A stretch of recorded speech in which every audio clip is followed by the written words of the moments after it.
अगर आपको low sperm count का प्रॉब्लम है तो ये वीडियो आप ज़रूर देखें, आपको ये बहुत हेल्प करेगा।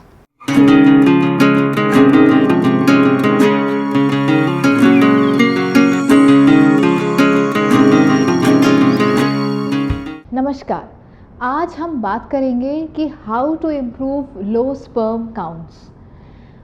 हमेशा से ये माना गया है कि अगर बच्चा नहीं हो रहा है या इनफर्टिलिटी की शिकायत है तो फीमेल्स को ही प्रॉब्लम होगी, बट आजकल ये मिथ टूट रहा है और ये बात फैक्ट है कि जितना प्रॉब्लम फीमेल्स को होता है उतनी ही वजह मेल्स की भी हो सकती है इनफर्टिलिटी में।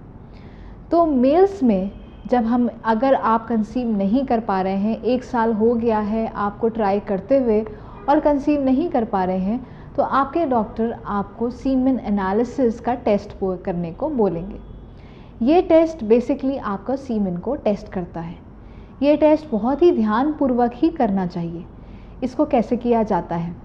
पहली चीज़, 3 से 5 दिन का संबंध ना हो या मैस्टरबेशन ना हो, उसके बाद ही आप अपना सैंपल दें।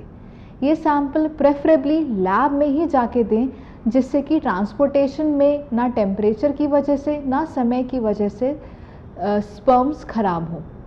कोशिश करें कि पूरा का पूरा सैंपल आप दें, कोई स्पिलेज ना हो, और लैबोरेटरी द्वारा दिए गए स्पेशल कंटेनर में ही आप अपना सैंपल प्रोवाइड करें। याद रखें, कोई अल्कोहल या स्मोकिंग या कोई भी ड्रग्स 3 से 5 दिन पहले तक ना करें, तो आपका सैंपल ठीक तरीके से टेस्ट हो सकता है। अब आती है रिपोर्ट की बारी। रिपोर्ट में यूजुअली हम जो कट ऑफ मानते हैं कि इसके ऊपर सैंपल होना चाहिए। जो सैंपल की वॉल्यूम है वो 1.5 ml से ज़्यादा होनी चाहिए और 1 ml में कम से कम 15 मिलियन स्पर्म्स होने चाहिए, तो कम से कम 39 मिलियन स्पर्म से ऊपर होना चाहिए। जो मॉर्फोलॉजी है या जिसे कहते हैं स्पर्म्स कैसे दिखने चाहिए, कम से कम 4% स्पर्म्स नॉर्मल जैसे दिखने चाहिए। मोटिलिटी देखें तो 40% मोटिलिटी होनी चाहिए और जो तेज़ी से आगे बढ़ता हुआ स्पर्म है कम से कम 32% होना चाहिए। तो ये सारे क्राइटेरिया हैं जो कि WHO ने डिफ़ाइन किए हैं। अगर इससे स्पर्म काउंट कम है, मॉर्फोलॉजी कम है, तो इसका मतलब कुछ दिक्कत है और ट्रीटमेंट की ज़रूरत है। अब क्या क्या ट्रीटमेंट किए जा सकते हैं? पहली चीज़ तो कुछ ट्रीटमेंट आप खुद से कर सकते हैं। सबसे पहला, अपना लाइफस्टाइल बदलने का, एक हेल्दी लाइफस्टाइल अडॉप्ट करने का। अगर आपका वेट ज़्यादा है तो वेट रिड्यूस करने का, ऑप्टिमाइज़ करने का। अगर आप बाहर का जंक फूड बहुत खाते हैं तो घर का हेल्दी डाइट जो कि एंटीऑक्सीडेंट्स में रिच है वो खाना है। स्मोकिंग या अल्कोहल बंद करनी है। इसके अलावा अगर आप लूज़ कंफर्टेबल अंडरगारमेंट्स ही पहनने चाहिए, क्योंकि टेम्परेचर सेंसिटिव बहुत ज़्यादा होता है। बहुत ज़्यादा गर्म पानी से नहाना नहीं है या हॉट सोना में नहीं जाना है इस तरह, और बहुत ज़्यादा एक्सरसाइज भी नहीं करनी है, मॉडरेट एक्सरसाइज करनी है। कोई और अगर मेडिसिन का आप सप्लीमेंटेशन लेते हैं बॉडी बिल्डअप करने के लिए, तो उसमें भी कुछ ऐसी मेडिसिन हो सकती हैं जो कि आपके हार्मोन को अफेक्ट करें। तो ये सारी चीज़ें आपने नेचुरली करनी है।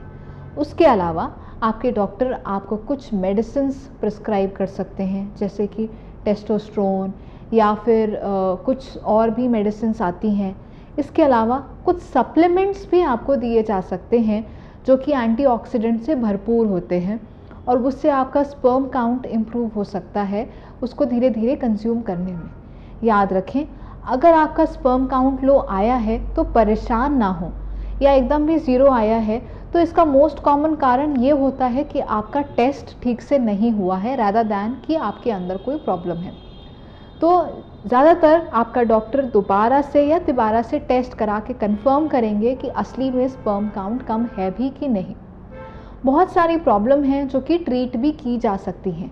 स्पर्म काउंट लो इन्फेक्शन की वजह से हो सकता है, डायबिटीज़ की वजह से हो सकता है, थायराइड की वजह से हो सकता है। वो सारी प्रॉब्लम ठीक करने से अपने आप स्पर्म काउंट इम्प्रूव हो जाता है।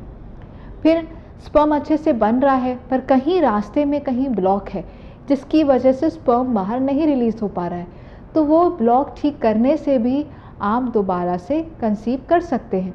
तो लेकिन प्रॉब्लम कहाँ है, क्या है, वो सारे टेस्टों के बाद ही पता चलती है और फिर वो आपके डॉक्टर आपको उस हिसाब से मेडिसिन प्रिस्क्राइब करते हैं।